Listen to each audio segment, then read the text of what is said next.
నేను పెట్టిన వీడియోకి ఒకతను కామెంట్ పెట్టాడు. ఏమని పెట్టాడంటే, అంటే గవర్నమెంట్ అతని శాలరీ 60,000 అయితే చేతికి 28, 30 వస్తుందని చెప్పని మాట వచ్చింది. మ్యాచ్ కావట్లేదు బ్రో అది అన్నాడు. ఒకటి చెప్తా bro, maximum government employees loan తీసుకోకుండా ఉండరు.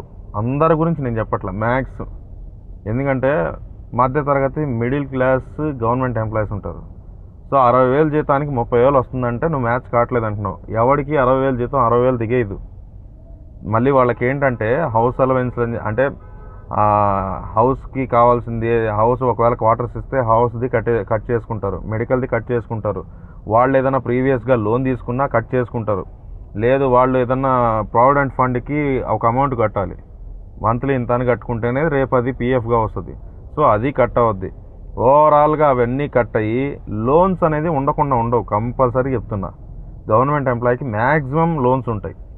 సో ఆ లోన్స్లో తనకి కట్ అయ్యి 28, 30 వస్తుందంటే అది మ్యాచ్ కావట్లేదని సింపుల్గా అనేస్తున్నావు. ఒక గవర్నమెంట్ ఎంప్లాయీ దగ్గరికి వెళ్ళి, బాగా హైలో ఉండి అతనికి కాదు, మిడిల్ క్లాస్ గవర్నమెంట్ ఎంప్లాయీ దగ్గరికి వెళ్ళి, సార్ మీ గ్రాస్ శాలరీ ఎంత, మీ చేతికి ఎంత వస్తుందని చెప్పని అడుగు.